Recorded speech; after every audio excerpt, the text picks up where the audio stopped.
Naam, bandidos, welcome to Mel's Magic Official. I'm Magic Mel, and Charles is just behind us. Now, we speak a lot about letting go here and surrendering. I talked to you a lot about this, no? So I gotta admit, yesterday, everything flew out of the window. Everything I talked to you about, like, yeah, you gotta be centered, you gotta surrender. All of my spiel went out of the window. And I want to share this with you because, as you know, I don't want to sit on my high horse here and preach to you without sharing my own humanity, which means encompassing and having the spaciousness for all of our experiences and all our feelings and all our responses and all our reactions. That's the beauty of it, no? It's not black or white. It's nice and messy and gray. So what happened basically, it started off wrong. You know those days when you just get up on the wrong foot? And I noticed, or I traced it back, I had too much coffee and it put me into a fight mode, cortisol spiraling. And small things, which usually would not stress me out that much, really stressed me out. There were several things, a bank thing, uh, a, um, a tax thing, just, 3D things that need to be dealt with, but I totally flew off my handle. Now, that in itself is not so interesting. It happens to all of us, no? I mean, you could argue, well, Magic Mel, you got to be centered and, how do you say, respond to things from a centered way. No, that's ideally what we're practicing here. No? However, shit days happen, so let's cut ourselves some slack. What was interesting and why I'm relating this to what needs to be let go of is that I had a hard time coming back to base, which is I am happiness, joy, peace, love, bliss, and fulfillment. No, that is our core.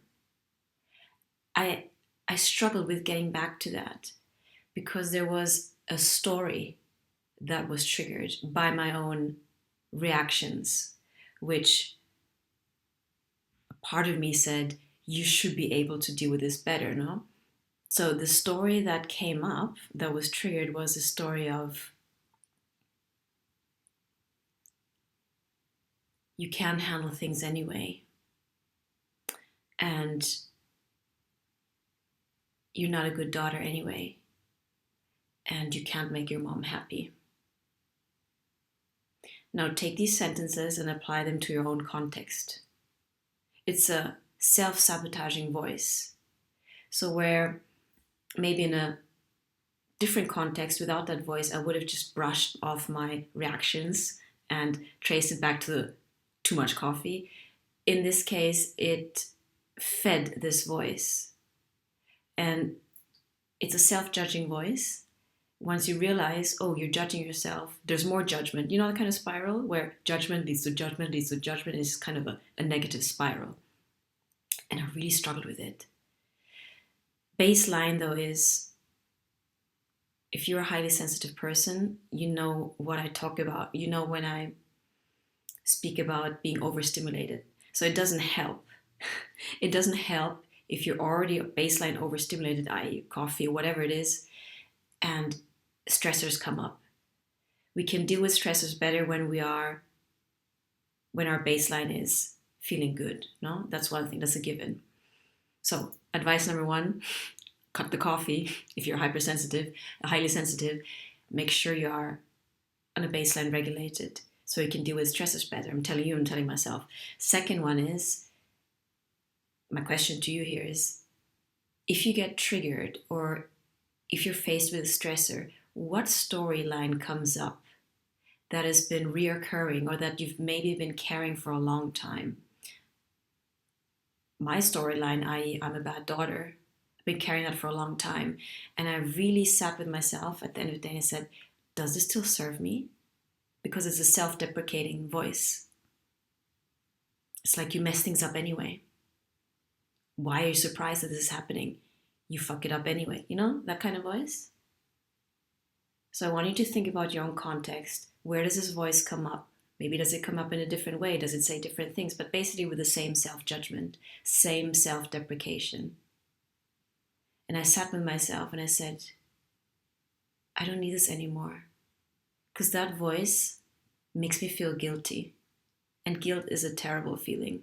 You know that feeling, no? It's heavy, it contracts you, it makes you go like this. It's full of judgment.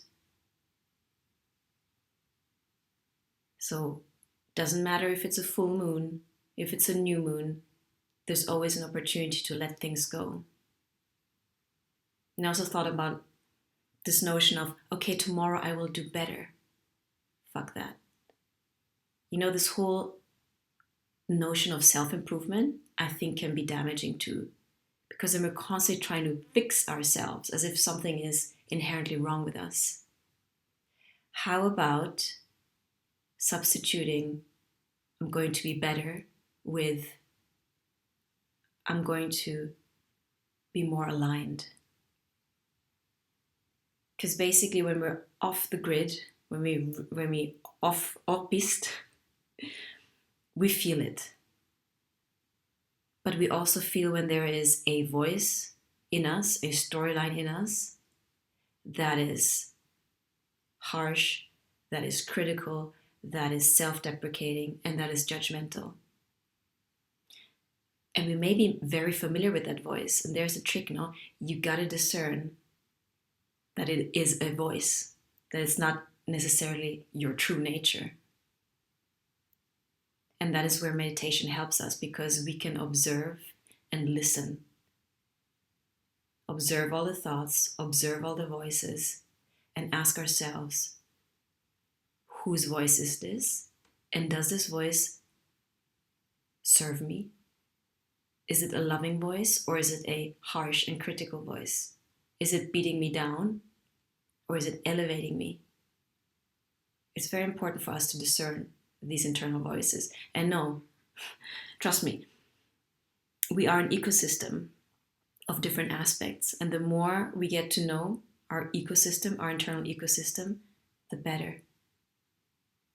Because we got to discern and we got to realign with the loving voice, the nurturing voice inside of us.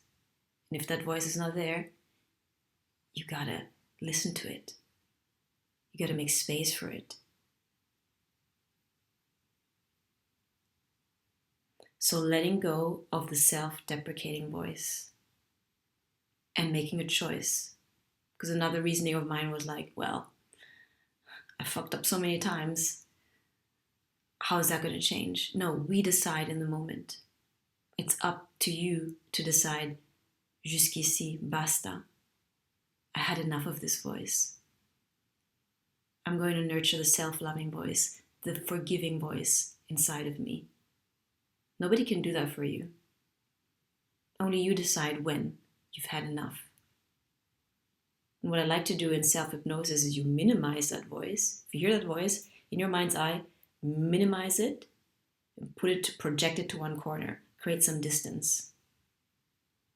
You could also think of a cartoon character and imagine that voice is coming from a cartoon character and make it really small. So it's not harmful anymore. And put it to one corner. Say, stay there. You're no longer with the megaphone screaming at me. No. Okay? Become aware of your internal voices. Who is talking and does it still serve you? And make a choice. Any moment, make that choice that it doesn't serve you anymore and that you're ready to let it go. And then we got to substitute it with something loving, no? There's a vacuum, there's a void, because maybe that voice has been inside of you for such a long time and it's been so loud. So when that voice is in the corner, then what? Then come back to your true nature, which is I am love, joy, peace, bliss, and fulfillment. That is your true nature. That is my true nature. And in meditation, we can connect to that source, that true nature inside of us. We just need to make space and be in the receptive mode. Okay. So, all to say that we all have shit days and we gotta forgive ourselves over and over again. And we got to make sure that a pesar de todo, malgré tout, we still love ourselves unconditionally. Not just when we're doing well and when everything is good and we're shining, also when we're back in the shits and we think we're regressing and we think we're taking 3 steps back, especially then when we fuck up. Because when we mess up, it doesn't help to self-flagellate. No, that is the moment when we gotta be compassionate and pull ourselves up again with loving compassion. Say, okay, that was a bit rough.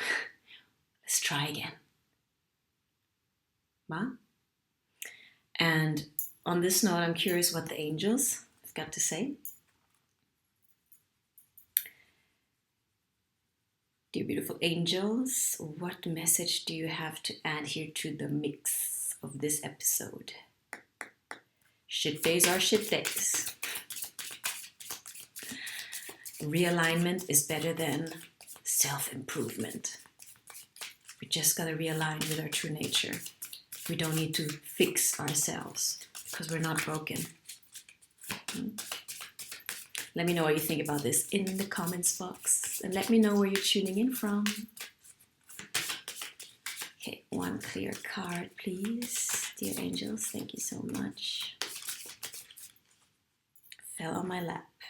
Oh my God. Trips me out every time. Compassion. Okay, I'm going to read it first, yeah? Compassion. Archangel Zadkiel. Soften your heart with respect to the situation and all the people involved, including yourself. We spoke about this, when we make difficult decisions, sometimes we may hurt another, and we're also hurting. Everyone is hurt. So extend compassion to the other person, but extend compassion also to yourself. Compassion means to sit with the passion, the pain, the suffering. So you, just like anyone else, deserves your compassion. Sometimes it's easier to care for others, but you deserve the same care that you give to others. You deserve the same compassion, the same understanding, the same love that you extend to others. So, isn't that a beautiful color also? Archangel Zadkiel, soften your heart with respect to the situation and all people involved, including yourself. So this makes me think now, sometimes when we are in conflict with our loved ones, it's because we're misunderstanding each other, no? We don't see eye to eye, but the intention is there. If you dig deeper under the pain, under the anger, it's painful because you care for the other person, no? So knowing that you come from care, and knowing that the other person cares, helps to build a bridge. Both are suffering, or whoever's involved is suffering. So can we soften our heart there, knowing that the other person has good intentions and so do you? And that both of you could do with some soft heart compassion. Sounds cheesy, no? But for real, we're so hard on ourselves. So hard on ourselves.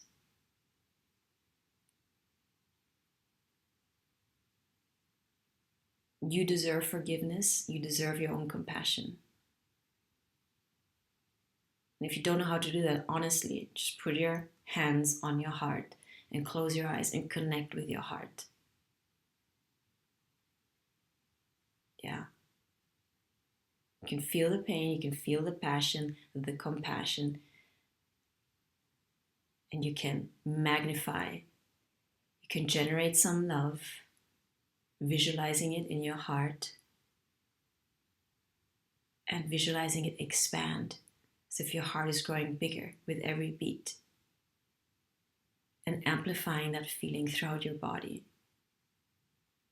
because you are the generator of love. You are love, period.